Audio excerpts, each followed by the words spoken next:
안녕하세요, 이 작가입니다.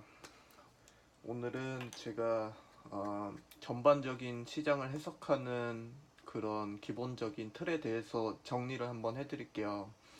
제가 오늘 아까 낮에 그 기업들에 대해서 그 추천 종목들에 대해서 혹시 뭐 걱정이 드는 종목이 계시면은 그 말씀 달라고 이렇게 전달을 해드렸는데, 제가 그 과정을 통해 가지고 좀 그 기존에 몰랐던 부분들에 대해서 좀 배운 게 있어요. 그래가지고 제가 생각하는 것처럼 누구나 다 같은 생각을 가지고 있지는 않구나 하는 생각이 갑작스럽게 딱 좀 들었거든요. 그래서 오늘은 최대한 더 기존보다 더 어렵지 않게 제가 좀 설명을 한번 전반적으로 짚어드리려고 합니다. 그 요는 뭐냐면, 같은 종목을 가지고 같은 시기에 같이 샀는데 왜 누구는 수익률이 이렇고 누구는 수익률이 이렇지 하실 수 있잖아요. 저 같은 경우는 아까 계좌 보여드렸지만 전부 다 빨간색이죠, 대부분. 그리고 그렇다고 해서 제가 뭐 한참 전에 산 것도 아니거든요. 그리고 왜 너는 2차 전지를 수익을 내고 오늘 정리를 할 수 있었고, 똑같이 시작을 했고 똑같이 들어갔는데 왜 나는 물려 있고, 왜 너는 수익률이 더 좋고, 자, 여러 가지 그 생각이 드실 거잖아요. 그 부분들에 대해서 한번 어떤 일이 있었는지 1월에서 한 2월 정도로 볼까요? 한 1월에서 2월 정도, 한 2달간 도대체 너한테는 무슨 일이 있었길래 나랑 왜 이렇게 계좌가 달라졌는지, 그거를 이제 차분히 한번 설명을 드려볼게요. 어렵지 않습니다. 계속 반복해서 말씀드리지만 절대 어려운 건 아니에요. 제가 용어 최대한 자제하면서 설명드려볼게요. 자, 첫 번째, 시장을 움직이는 힘이죠. 이거를 간단하게 설명을 드릴게요. 시장이라는 것은 주식시장을 말씀드리는 겁니다. 자, 주식시장이 크게 움직이는 힘의 원리에 대해서 한번 살펴드릴게요. 첫 번째가 제가 말씀드렸었죠. 경제가 힘이 가장 세다고 했죠. 그리고 그 아래 정책이 따라간다 그랬죠. 정책을 통해서 어느 정도 경제 상황을 조절하거나 좀 컨트롤할 수 있다고 말씀드렸죠. 그리고 지수가 있습니다. 그리고 그 아래 종목이 있어요. 그래서 보통 이런 식으로 움직이게 되어 있습니다. 그래서 이렇게 할게요. 약간 피라미드처럼 이렇게 되어 있다고 할게요. 자, 이 상위 카테고리로 갈수록 그 힘은, 작용하는 힘은 더 세집니다. 우리는 이 종목을 쥐고 있죠, 지금. 그죠? 그래서 이 종목을 움직이는 가장 큰 그 원인이 되는 거, 힘의 원천이 경제입니다. 그리고 현재 그 경제 상황, 여러 가지 요인들이 있거든요. 요거를 이제 거시경제라고 하는데, 지금 종목을 움직이는 힘의 원천은 금리입니다. 자, 여기까지만 이해를 하시고, 제가 금리 얘기를 1월에서 2월 동안 가장 많이 했죠.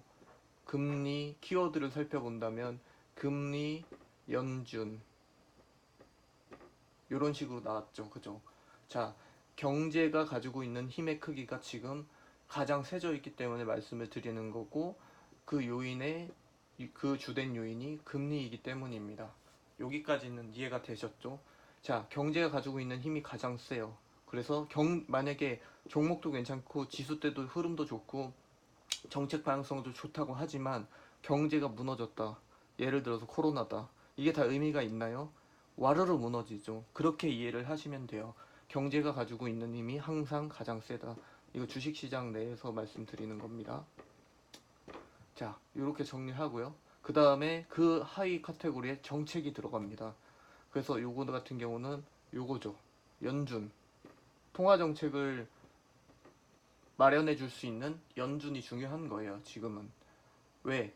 금리가, 지금 금리의 불안으로 인해서 장이 이렇게 가고 있다고 했잖아요. 요 금리를 가장 가까운 곳에서 컨트롤 할 수 있는 게 요 연준이거든요. 그래서 연준의 정책을, 이것도 뭐 여러 번 말씀드렸죠. FOMC의 발표 내용이 중요합니다. 그리고 막 어려운 말 쓰면서 OT니 YCC니 IOER이니 많이 말씀드렸잖아요. 그래서 이런 식으로 연준이 이 경제 전반에 대해서 어느 정도 정책을 가지고 힘을 행사할 수 있기 때문에 보는 겁니다. 왜? 최대한 경제가 만약에 뭐 가파르게 이렇게 무너진다고 해도 연준의 정책에 의해서 어느 정도 방어를 해줄 수가 있거든요. 그래서 그 다음으로 보는 겁니다. 가장 중요한 건 요거고요. 지금 현재 상태로 만약에 비춰서 말씀을 드린다면요. 그리고 그 아래에 요런 그 위에서 일어나는 어떤 뭐 상호작용을 통해서 지수대가 움직이는 거예요. 요런 식으로 해서 뭐 미국장, 현재 같은 경우는 미국장과 미국 선물이 결정이 되거든요. 선물 지수가. 그리고 그 영향을 고스란히 국내 증시가 지금 받고 있죠. 아시아 증시가 받는다고 해야 좀 더 정확한 표현이겠죠. 그런 식으로 해서 경제 상황 그리고 정책의 방향성과 상충을 해 가면서 이 상호작용이 일어나면서 그 지수대가 결정이 되는 거예요. 그 다음 날에. 그리고 나서 그 지수의 흐름에 맡겨서 종목이 가죠. 종목이라는 것은 지수를 타고 가는 종목들을 말씀드리는 거고요. 대다수의 80%에 해당되는 게 요 지수의 그 흐름에 맞춰서 간다고 말씀드릴 수 있거든요. 나머지 같은 경우는 그 당일 테마에 의해서 움직이는 건데, 당일 테마. 제가 이거는 여러 번 말씀드렸지만, 테마주는요, 정말 나중에 한참 후에 공부하셔야 되는 영역이에요. 이거는 고수들이 할 거 다 하고 장기 포트 다 구성해 놓고 수익 계좌 뭐 여러 가지 모든 포트 구성이 마무리된 후에 남는 돈으로 그걸 가지고 이제 뭐 도박이라고 하긴 좀 그렇고 그냥 취미 정도로 하는 그런 형태의 투자라고 저는 보거든요. 그래서 지금 초보자 분들이 할 게 아니란 말이에요.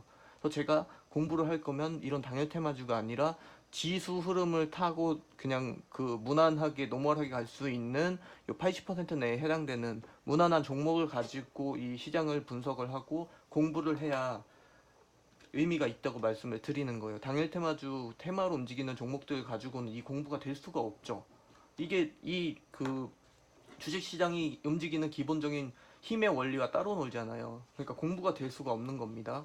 그 부분 다시 한번 딱 짚어드리고요. 자, 지수 흐름을 타고 노는 대부분의 종목들이 이 과정을 통해서 움직이는 거예요.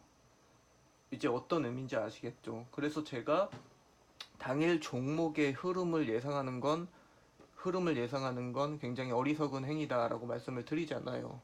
그죠? 보세요. 얼마나 좁은 공간 안에서 이 종목을 가지고 내일 갈 것인지 못 갈 것인지에 대해서 고민한다는 게 지금 딱 봐도 굉장히 논리적이지 못하잖아요. 그죠? 그리고 논리적이지 못하면서도 맞출 확률은 훨씬 더 적어지는 거죠. 근데 반대로 한번 해볼까요? 자, 경제를 계속 분석을 한다고 할게요. 어떤 뭐 여러 가지 요인들이 있겠지만 지금 중심이 되고 있는 거는 금리라고 말씀드렸죠. 그 밖에 굉장히 많거든요. 뭐 여러 가지 사회 현상들에 의해서 정해질 때도 있고요. 그리고 뭐 어떤 정책에 의해서 정책 예를 들어서 뭐 부양책 같은 것들이 있겠죠. 정부 부양책 같은 것들이 이슈화 돼가지고 경제가 움직이는 경우도 있고요. 뭐 어떤 그 형태로 인해서 경제가 무너지거나 뭐 올라가는 그런 요인들도 나올 수 있겠고요. 여러 가지 현상들입니다. 사회 전반에 나올 수 있는 모든 현상이라고 보시면 돼요. 근데 그 가운데서 지금은 금리, 그 가운데서도 미 국채 장기물에 대한 금리에 대해서 시장이 반응을 하고 있는 상황이잖아요. 그죠? 그러면 미국채 10년물이 움직이는 흐름을 추적을 해서 요걸 가지고 요걸 통해서 다음 정책을 예측을 해보고 그 다음에 그 정책에 맞춰서 지수대 흐름을 보고 그리고 나서 마지막에 종목을 고르고 종목에 대한 주가를 계산해보는 것과 요 종목 안에서 이게 내일 올라갈 건지 내려갈 건지를 보고 있는 것과 이 모든 것들을 그 배제하고 보는 것과 어떤 차이가 생길까요? 확연한 차이가 나겠죠. 그죠? 그냥 그 단순하게 쟤는 왜 이렇게 종목을 계속 잘 맞추지? 쟤는 왜 이렇게 시장을 계속 예측을 잘하지? 그게 아닙니다. 뭐 물 떠놓고 기도하는 게 아니에요. 이 모든 상황들을 계속해서 추적을 하는 겁니다.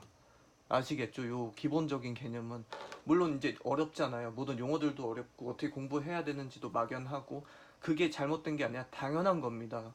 당연히 아무것도 처음에 모르는데 자전거를 처음 접했는데 그거를 그 어른처럼 처음부터 탈 수 있나요? 절대 아니죠. 그거는 그 반복된 공부와 훈련으로 그리고 경험으로 인해서 차츰차츰 계단이 쌓이는 거예요. 그래서 제가 계단을 한 계단 한 계단 천천히 밟고 올라가면 된다고 말씀드렸죠. 그것들은 다 축적이 된단 말이에요. 어디 가지 않아요. 그래서 그 부분들이 하나씩 쌓여가면서 점점 이 시장을 읽을 수 있는 시야가 넓어지는 거예요. 이 상위 꼭대기까지. 그래서 그 과정까지를 인내하고 견뎌내시라 그 말씀을 드리는 거고요. 계속해서 강조를 드리는 겁니다. 처음에 용어가 좀 어려우실 수도 있고 그래서 거부감이 드실 수 있겠지만 하셔야 됩니다. 하시지 않으면 이 주식시장이 그치 만만하지 않다고 말씀드렸잖아요.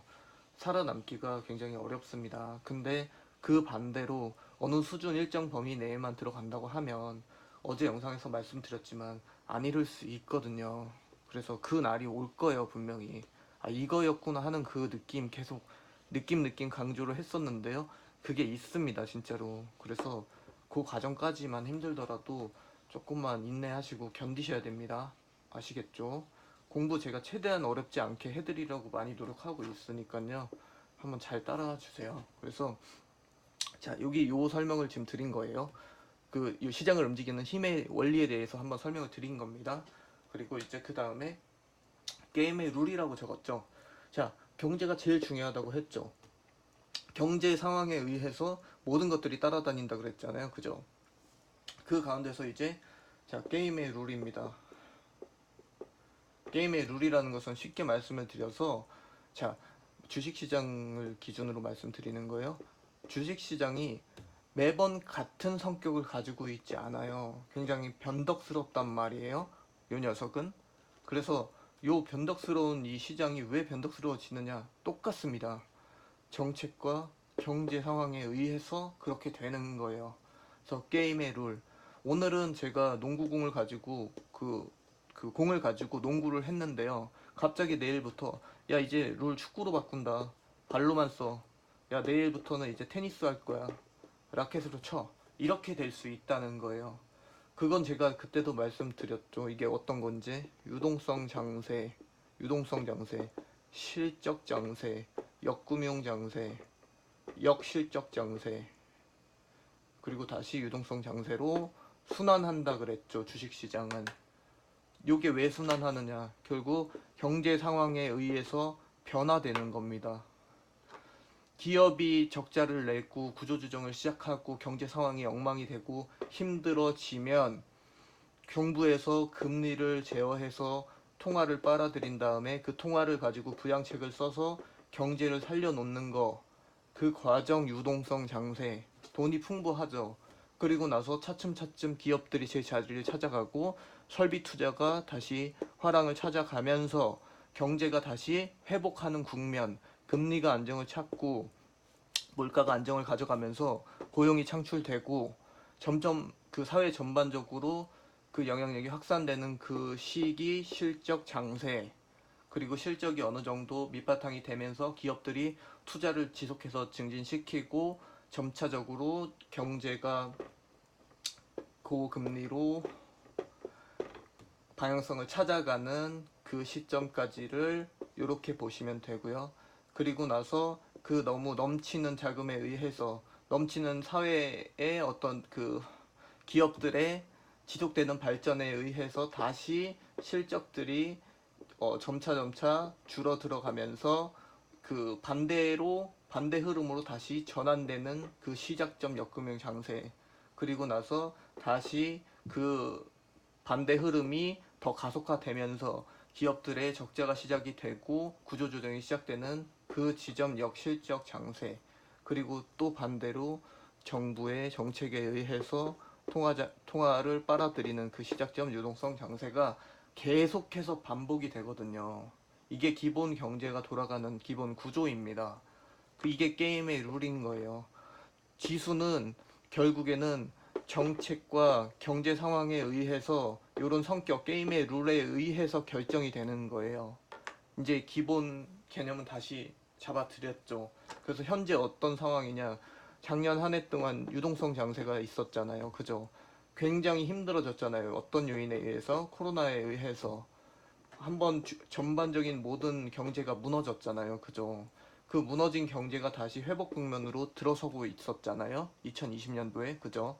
그리고 난 다음에 꿈틀꿈틀 사회 뭐 기업들도 있을 거고요. 가게도 있을 거고요. 전반적인 상황들이 조금씩 나아지고 개선되고 있잖아요. 뭐 완전히 죽어 있었던 유통이나 여행, 항공 등의 컨택트주들이 꿈틀꿈틀 되고 있죠. 수출 지표들이 올라오고 있다는 얘기거든요. 그런 식으로 이제 실적 장세로 넘어가는 준비를 하는 겁니다. 이 시장이 지금. 그럼 어떻게 되겠습니까? 이 유동성 장세에서 거대해져 있던 그 자금들이 주식시장에 들어와 있던 그 자금들이 빠져나갈 수가 있잖아요. 그 자금들은 원래 없었던 자금이지 않습니까? 20조, 25조에서 움직이던 고객 예탁금이 지금 74조, 현재는 이제 57조 수준으로 내려가 있긴 하지만 두 배, 세 배까지 불어나 있잖아요. 그 돈의 힘으로 인해서 주식시장이 상승을 가져갔잖아요. 110%, 120%까지 올라갔단 말이에요. 양시장이. 두 배 올랐다는 걸 쉽게 말씀드려서 3월 기준으로 1년간. 그죠? 그러면 여기서 3월 19일 갔다가 이렇게 갔잖아요. 3월 19일에서 요 지금 현재까지 양시장이 110, 120%가 올랐단 말이에요. 그러면 두 배 오른 거예요. 쉽게 말씀드려서 요때 기준으로 했을 때. 근데 고객 예탁금이 들어왔죠. 그리고 또 설명드리지만 외국인들이 달러를 달러 그 원달러 환율 약세에 의해서 신흥국들로 달러를 투자를 한 거예요. 이때 경기가 무너졌을 때 달러 약세가 시작이 되니까. 왜 달러 약세는 왜 시작되죠? 경기 부양책을 쓰니까. 달러가 많아지니까 그냥 약세가 당연한 거죠. 그죠? 경기 부양책을 통해서 돈을 무제한으로 찍어내니까 무섭잖아요. 돈을 가지고 있으면 돈의 가치는 계속 떨어지니까. 그러니까 이 자금들을 신흥국들, 아시아 신흥국들의, 유럽과 아시아 신흥국들에 계속 뿌려서 투자를 한 거예요. 어떤 형태로? 주식으로 가지고 있는 거죠. 그래서 투자가 된 거예요. 그러면 이 자금은 이렇게 들어오고, 국내에서는 고객 예탁금을 통해서 들어왔잖아요. 왜? 부동산 정책 플러스 우리나라도 부양책을 썼죠. 그 자금들이 요 고스란히 주식시장 안으로 들어오니까, 양쪽에서 밀고 들어오니까 이 주식시장이 무너졌던 이 주식시장 어떻게 올라갔어요? 호랑이 힘으로 이렇게 올라갔잖아요. 두 배 올랐다고요. 그죠? 그런데 자 이제 볼게요. 이제 다시 요 달러 환율이 꿈틀꿈틀, 달러가 다시 제 자리를 찾아가려고 꿈틀꿈틀.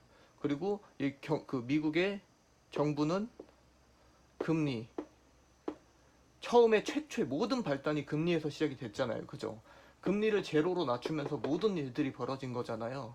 근데 이 금리를 가지고 꿈틀꿈틀, 금리가 다시 정상화가 되고 달러가 다시 제자리를 찾아가면 신흥국들로 들어왔던 이 달러 자산들이, 비달러 자산들이 다시 달러화가 될 수 있는 거죠. 그 우려가 나타나는 겁니다.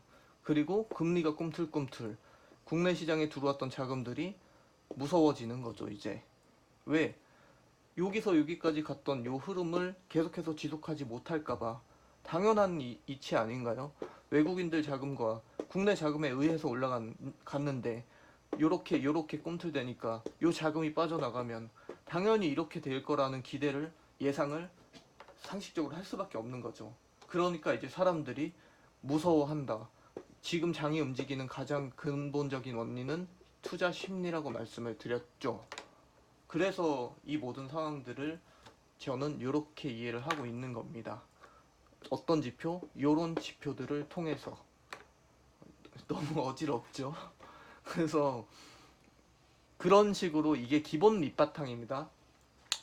어렵지 않겠죠? 제가 최대한 좀 어렵지 않게 설명한다고 했는데 요게 가장 그냥 기본이 되는 개념이라고 이해를 하고 계시면 돼요. 뭐 금리까지 그 1% 오른 거 가지고 뭘 그렇게 호들갑을 떨어가 아니라 금리로 인해서 모든 일들이 지금 벌어지고 있는 겁니다. 3월에 그 기가 막히게 다이나믹하게 올라갔던 그 국내 주식시장의 흐름도 마찬가지로 모든 게 금리에서 시작이 된 거예요. 그래서 이거를 빼놓고 지금 얘기를 할 수가 없는 겁니다. 아시겠죠? 여기까지는 별로 어렵지 않게 제가 설명했죠. 그래서 자 이제 볼게요. 요거 조금만 더 얘기 드릴까요? 요 금리가 조금 어려우시죠? 자, 처음에 발단이 된 거는 미국 장기 국채, 미 10년 물짜리 장기 국채 금리 급등에 의해서 시작이 됐거든요. 1.5%로. 자, 볼게요. 요게 좀 아직 생소하시고 어려우실 수 있거든요. 설명을 다시 한번 드릴게요. 우리가 만약에 여자분들 기준으로 한다면, 자, 내가 100만 원짜리 무슨 명품 백 있잖아요. 그걸 내가 사려고 합니다. 지금 딱 100만 원을 가지고. 근데 경기가 어려워졌어요. 그래서 국가에서 갑자기 무슨 뭐 이상한 증서를 발행을 한대요. 그래서 여기에다 100만 원 넣어놓으면 죄송합니다. 100만 원을 넣으면 1.5%의 이자를 주겠다는 겁니다. 그러면은 1.5% 하면 좀 어려우니까 1%로 할게요. 1% 이자를 준다고 해요. 그래서 101만 원을 준다고 합니다. 만 원을 더 붙여가지고 예치를 해두면요. 여기에다가 국채죠. 그래서 그래? 그러면은 나는 저기 넣어놓고 만 원의 차익을 만들겠어. 100만 원짜리 백을 사기 전에 저기에 투자를 했다가 차후에 101만 원으로 다시 돌려받고 여기서 만 원은 내가 가지고 100만 원짜리 백을 살게 라고 기다린 거예요. 그죠? 요 1.1%의 이자를 믿고. 근데 갑자기 요 1년 동안, 요 1년이라는 시간 동안 물가가 올랐네. 모든 원자재, 소비재 가격들이 다 올랐네. 요 백을 만드는 기본적인 인건비부터 시작해서 여러 가지 원자재 가격들이 다 올라간 거예요, 갑자기. 이 시간의 흐름, 1년이라는 시간의 흐름에 맞춰서 1.5% 올랐다고 합니다, 갑자기. 그러면 이 백에 100만 원이었던 이 가격이 이제는 101만 5천 원에 사야 되는 거예요. 요 1년 후에는. 근데 여기서 받은 돈은 101만 원이죠. 그럼 이 백을 못 사죠. 극단적으로. 이 이자를 받았음에도 불구하고. 그러면 이 이자는 실질적으로는 마이너스인 거잖아요. 그쵸? 여기까지는 이해가 되시죠? 요 1%를 명목금리라고 합니다. 시장에서 흔히 보는 그 전광판에 써있는 금리를 말씀드리는 거예요. 그리고 명목금리에서 인플레를 물가라고 할게요. 물가 상승률을 뺀 거를 실질 금리라고 하는 거예요. 실질적으로 손에 쥐는 금리. 왜? 1% 이자를 받았는데 그 기간 동안에 실질적으로 물가는 1.5%가 올라버린 거예요. 100만 원짜리 백이 101만 5천 원이 된 거예요. 이자는 만 원을 받았는데 101만 원을 받았는데 100만 원에 살 수 있었던 백을 이제는 101만 5천 원에 사야 된다는 거죠. 그래서 실질적으로는 내가 저기에 투자했던 게 마이너스구나. 0.5% 나는 손실을 봤구나. 그 손실이라는 거는 물가 상승률로 인한 손실. 요 계산입니다. 요것도 이제는 아시겠죠? 남자분들 기준으로 한다면 차로 보시면 돼요. 2천만 원짜리 차를 살려다가 잠깐 저기 그 국채에다가 넣어놓고 이자를 타먹고 그 차익을 남겨 먹으려고 했는데 물가 상승률이 올라간 거예요. 그래서 차값이 2천만 원에서 조금 더 뛴 겁니다. 그래서 같은 2천만 원으로 그 차를 이제 못 사게 된 경우인 거예요. 간단하죠? 그래서 그거를 실질 금리라고 합니다. 이거를 중요하게 봐야 된다고 말씀드린 이유는 금리에 의해서 시장이 움직이고 있잖아요. 근데 이 실질 금리에 대한 계산을 해야 된다는 거예요. 왜? 그래야 시장이 무너지고 있는 그 원인에 대한 원인에 대한 논리적인 논리를 찾을 수 있는 거죠. 1.5%는 당시 기준으로 미국 그 기대 인플레가 1.6%였거든요. 그러면 실질 금리는 마이너스 0.1이라고 말씀드렸잖아요. 실질 금리는 마이너스 0.1이라는 말은 어떤 기관이나 어떤 뭐 여러 가지 요인들의 투자를 했을 때 내가 받아낼 수 있는 돈은 마이너스라는 말이거든요. 아까 설명드렸잖아요. 요게 명목금리고 요게 물가란 말이에요. 그럼 내가 100만 원짜리 백을 만약에 아까 또 백이잖아요. 차를 사려고 여기 넣어놨다가 1년 후에 빼면 이 차는 1.6% 올라 있다는 거잖아요. 그럼 마이너스 난 0.1% 손해가 나는 거잖아요. 그죠? 짜증나는 상황이잖아요. 그럼 여기 투자하겠어요? 안 하죠. 그러면 어디 투자하겠습니까? 주식에 투자를 하겠죠. 요런 개념입니다. 그래서 제가 요 명목금리 명목금리 1.5%대 물가상승률 1.6%니까 실질적으로 가져갈 수 있는 금리는 마이너스 0.1% 구간이니까 이때는 매수 타이밍입니다라고 말씀드린 거예요. 반대의 개념으로. 이게 좀 어렵진 않으시겠죠? 돈을 요 채권이나 다른 곳에 투자를 하면 실질적으로 가져갈 수 있는 돈이 마이너스이기 때문에 이때는 주식에 투자하시는 게 더 낫습니다. 이걸 사람들이 모르느냐? 다 압니다. 시간이 지나면. 그러면 그 사람들이 주식시장에 투자를 지속하겠죠. 그럼 주식시장이 무너지지 않겠죠. 요렇게 보는 거예요. 그 미래는. 그래서 실질적으로 1.5%에서 주식시장이 무너졌나요? 안 무너졌죠. 지수 다 회복했죠. 요렇게 계산을 하는 겁니다. 아시겠죠? 단 금리에 의해서 장이 움직이는 때에는 요 금리의 논리로 보면 금리의 논리의 측면으로 봤을 때는 그렇게 계산을 할 수 있다까지 정리를 해드릴 수 있는 겁니다. 지금 상황은 좀 바뀌었죠. 이제 1.6%대에서 놀죠. 그리고 그 기간 동안에 기대 물가 상승률은 올랐습니다. 그죠? 그러면 이렇게 이제 계산을 하는 겁니다. 그래서 제가 이것도 또 마이너스죠 지금. 그래서 제가 아직은 1.5%, 1.6%는 괜찮습니다라고 말씀을 드리는 거예요. 여기까지는 좀 이해가 되시나요? 왜? 미국의 성장률, 기대 물가 수준이라는 거는요. 기대 물가 수준이라는 거는 결국 기대 성장률을 반영을 하는 거거든요. 기대 성장률이라는 것, 곧 미국의 여러 지표들을 통해서 나오는 거예요. 지금 미국의 수출 지표 계속 강조드리지만 여러 가지 수출 지표들을 통해서 미국의 경제 상황이 앞으로 이 분야에선 이렇게 가고 있구나. 이 분야는 지금 이렇게 가고 있구나. 이 분야는 이만큼이나 회복을 했구나. 그러면 미국의 향후 올해 성장률은 목표 성장률은 이런 식으로 잡아내야 되겠구나. 그럼 이게 반영이 돼서 기대 물가 상승률 미국 전체 국가가 성장을 가져가면 그만큼의 물가 수준도 올라가겠죠. 그래서 그 기대 물가가 나오는 것이고 그 영향으로 인해서 이렇게 계산이 나오는 겁니다. 아시겠죠? 요 기본 구조를. 그래서 현재 기대 물가 수준이 이만큼이나 지금 올라가 있어요. 더 올라갔습니다. 기존보다. 그런데 금리는 고작해서 1.5에서 1.6 간 거죠, 지금. 그러니까 현재 상황은 또 괜찮다고 말씀을 드릴 수 있는 거예요. 근데 향후에는 어떤 식으로 변해갈지는 모르는 거죠. 제가 요거 말씀드릴 때 계속 3월 수출 지표 봐야 된다고 말씀드렸죠. 3월에 실질적인 수출 지표가 딱 나오면 이 기대 물가, 기대 성장률에 대한 반응이 더 좀 구체화될 수 있는 거예요. 더 낮춰질 수도 있고 높아질 수도 있는 거고요. 그에 따라서 기대 물가 수준도 달라질 겁니다.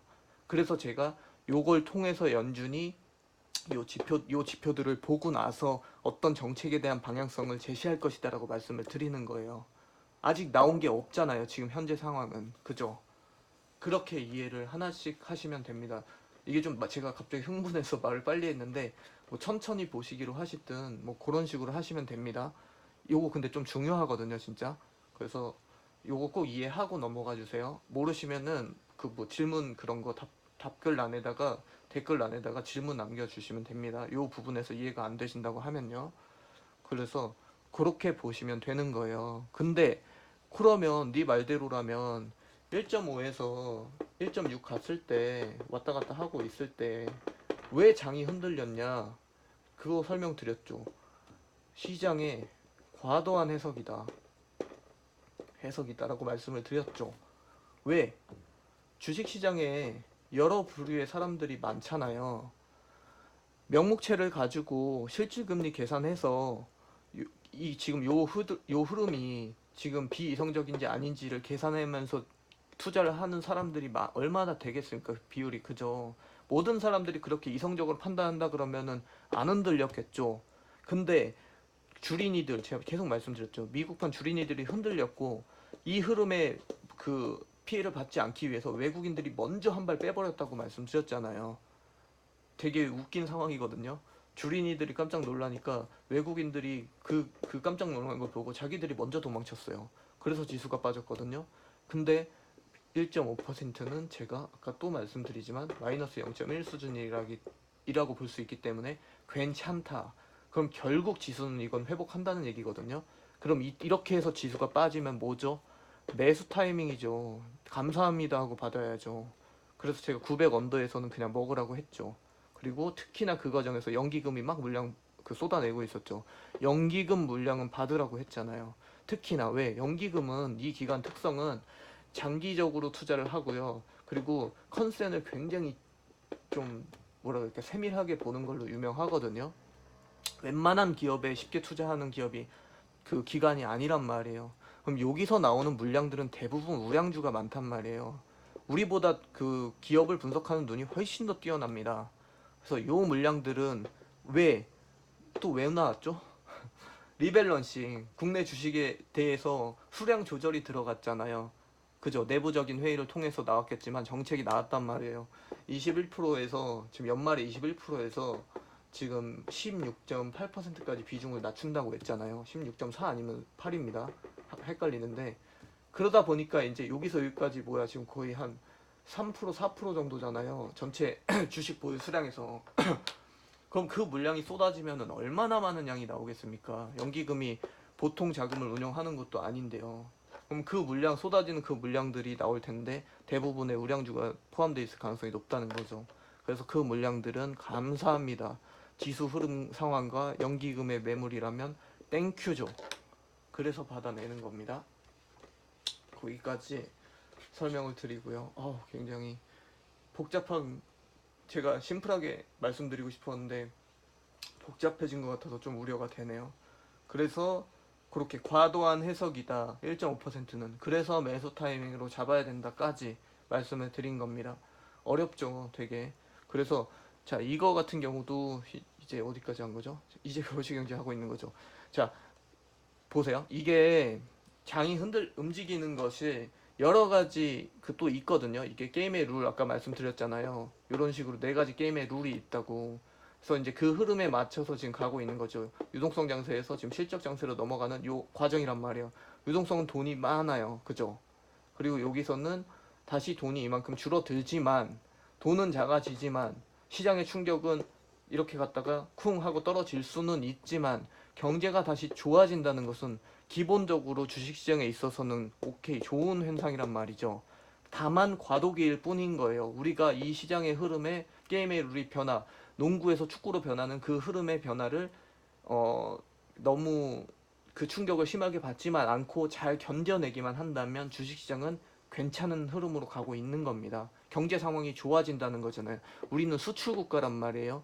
각종 수출 지표들이 지금 개선이 되고 있고 코로나로 인해서 타격을 받았던 기업들이 하나둘씩 다시 회생을 하고 있단 말이에요.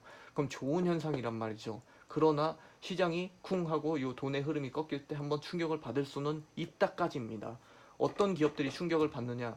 유동성 장세에서 돈의 흐름을 타고 가장 많은 수혜를 받았던 기업들야 돈으로 제일 많이 오른 놈 하나 나와봐 하면 1번 배터리가 제가 1번 타격 대상이라고 말씀드렸죠. 그 다음 뭐 5G 뭐 수소 이런 종목들이 있겠죠. 그래서 제가 연초부터 혹은 그 이전부터 배터리 5G는 한 번에 담지 마시고 천천히 장기적으로 길게 가져가세요. 욕심 부리지 마시고 너무 많이 올랐다 싶으면 절반 덜어내시고 다시 보시고 정말 조심해서 다루세요라고 굉장히 많이 말씀을 드렸죠. 그런데 이제 그게 목 끝까지 온 겁니다. 이제는 고객 예탁금이 줄어드는 게 눈에 보여지고 있고 외국인들의 빗달러 안전자산에 비안전자산에 대한 달러 회수 욕구를 천천히 건드리고 있어요. 그래서 조심조심 그러나 산업 방향성, 정책 방향성과 같이 맥을 하고 있는 그 4차 산업혁명의 중심이 될 수 있는 종목들에 대해서는 비중은 유지하시고 가셔라. 조심히 라고 정리를 해드린 겁니다. 배터리나 뭐 5G나 등등 기타 또 그 성장 산업들은요 또 그런 게 있어요. 3월 올해부터 시작한 주린이 분들이 적지 않거든요. 이분들이 주식 투자할 때 제일 먼저 뭘 받겠습니까? 검색했을 때 야 4차 산업혁명, 2차 전지, 배터리, LG화학, 삼성 SDI, 뭐 SK이노베이션 등등, 테슬라, 뭐 열풍, 뭐 7000배 등등 그런 키워드들을 보고 입성을 하셨을 거란 말 대부분. 그러면 묻지마 매수를 한 경우가 꽤 많을 거거든요. 주린이분들의 자금이 많이 들어와 있다는 거는 그만큼 안정성이 떨어진다는 거예요. 언제든 돌아설 수 있거든요, 주린이분들은. 왜? 마이너스 한 5%가 찍혔어요, 갑자기. 그러면은 이런 모든 전반적인 경제 상황을 알고 있는 분과 전혀 모르는 주린이분들과는 입장 차이가 있잖아요. 굉장히 무서울 수 있거든요. 쉽게 자금이 빠져나갈 수 있다는 의미가 되기도 합니다. 그래서 그런 상황까지 다 고려해서 일을 한다고 하면은 꽤나 위험한 직종이라고 볼 수 있는 거죠. 산업군이라고.